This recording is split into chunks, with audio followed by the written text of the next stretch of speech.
اعوذ باللہ السمیع العلیم من الشیطان الرجیم بسم اللہ الرحمن الرحیم رب اشرح لی صدری ویسر لی امری واحلل عقدۃ من لسانی ویفقہوا قولی رب یسر ولا تؤثر وتمم بالخیر وبک نستعین رب زدنی علما۔ السلام علیکم ورحمۃ اللہ وبرکاتہ۔ الحمدللہ ہم سورہ بقرہ کا ترجمہ و تفسیر کر رہے ہیں۔ 264 آیات کا ترجمہ و تفسیر الحمدللہ ہم کر چکے ہیں۔ آج کا سبق آیت نمبر 265 سے دیکھیے۔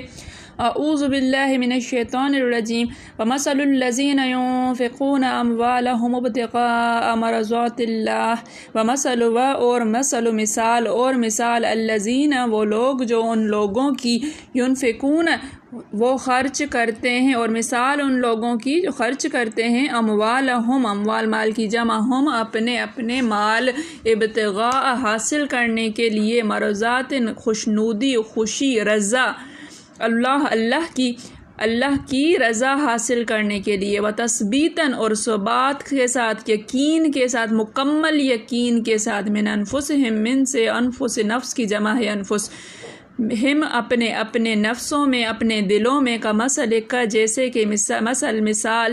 جنتن ایک باغ کی بربوتن بلندی پر ہو اونچائی پر ہو اصاب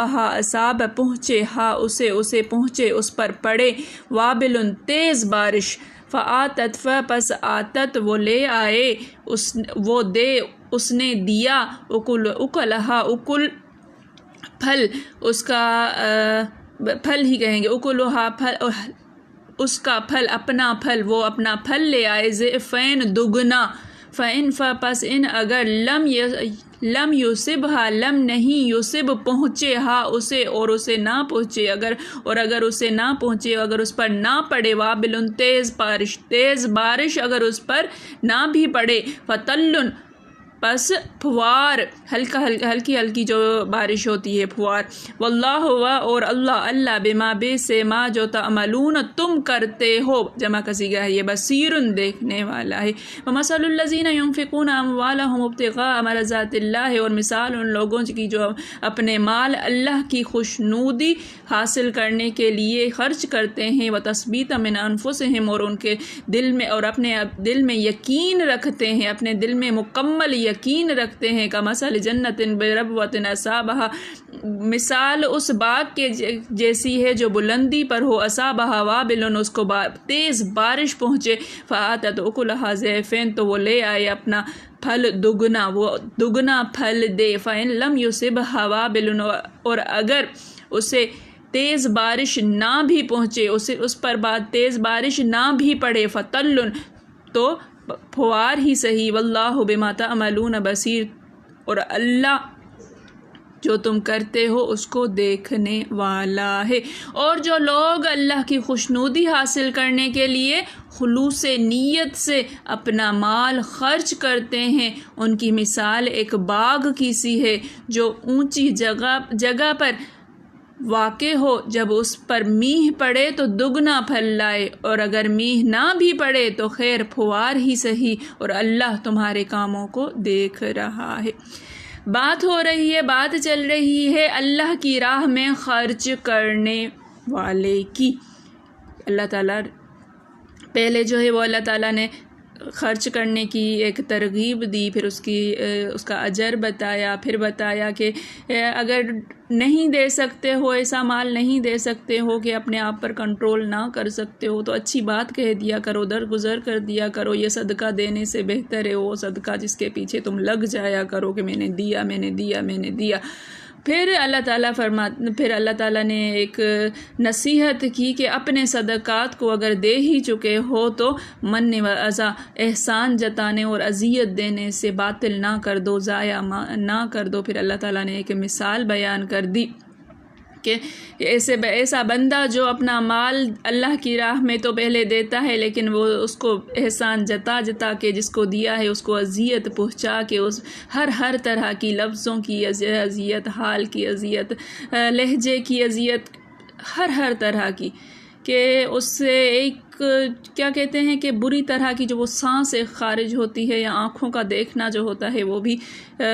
ضائع کر دیتا ہے اس چیز کو۔ تو اس کی مثال اللہ تعالیٰ نے کل ہم پڑھ چکے ہیں کہ بتائی کہ اس کی مثال اس جیسی ہے جو لوگوں کو دکھانے کے لیے خرچ کرتے ہیں۔ تو مثال اس کی ایسی ہے کہ اس نے ایک چٹان کے اوپر تھوڑی سی مٹی پڑی ہوئی تھی، اس میں اپنا بیج بویا، اور پھر جب بارش آئی تو وہ ساری مٹی ہٹ گئی تو وہ پتھر اندر سے خالی صاف نظر آنے لگا، اور جو اس نے بویا تھا، جو اس نے خرچ کیا تھا، جو اس نے صدقہ کیا تھا، وہ بارش بہا کے لے گئی اور اس کے پاس کچھ بھی نہیں بچا۔ لا یقدرون علی شیء مما کسبوا۔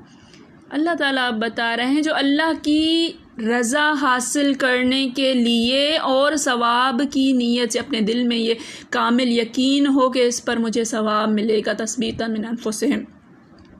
اس شخص کی مثال، اس کے دینے کی مثال ایسی ہے کہ جیسے اونچائی پر ایک باغ ہو۔ اونچائی پر باغ کا مطلب یہ ہوتا ہے کہ جب بھی ہلکی سی بارش بھی پڑے، فوار بھی پڑتی ہے تو وہاں پر اونچائی والے علاقوں میں زیادہ پڑتی ہے بنسبت نیچے والوں میں، تو بارش نہ بھی پڑے تو فوار تو اس کو ضرور ہی ملے گی۔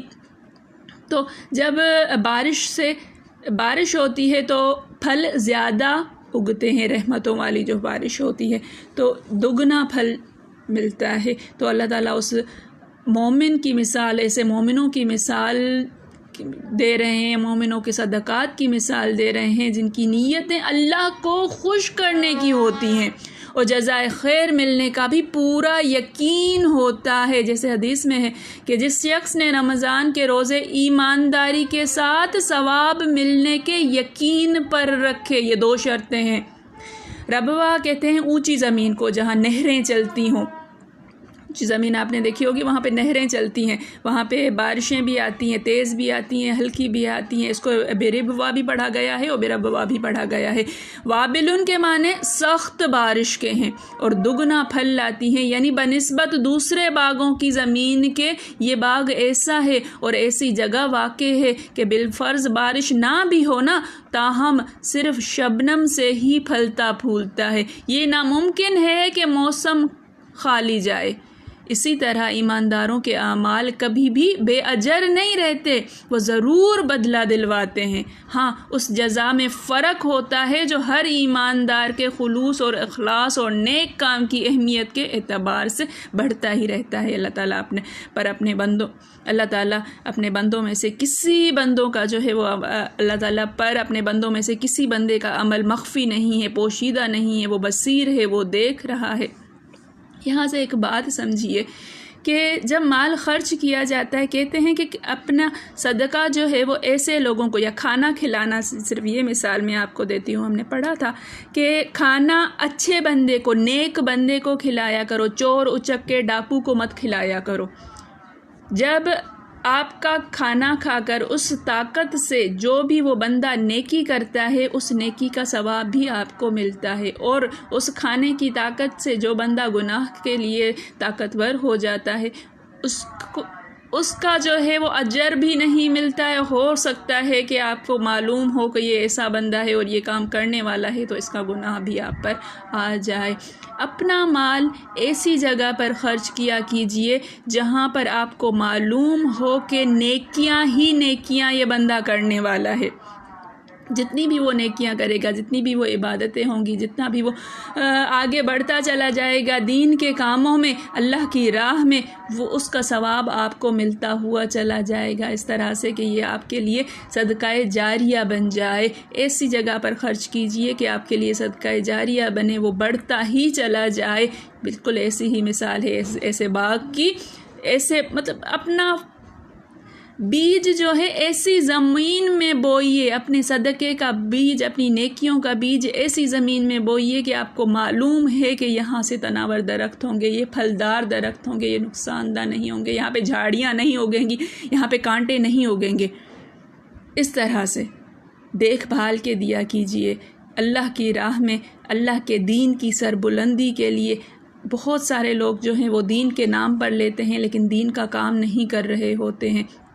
اللہ تعالیٰ سمجھنے کی توفیق عطا فرمائے۔ میرے پڑھانے میں، آپ کے پڑھنے میں، میرے سمجھانے میں، آپ کے سمجھنے میں کوئی غلطی، خطا، بھول چوک ہو گئی ہو تو میں اللہ کے حضور میں توبہ کرتی ہوں اور معافی کی خواستگار ہوں۔ ربنا تقبل منا انک انت السمیع العلیم۔ السلام علیکم ورحمۃ اللہ وبرکاتہ۔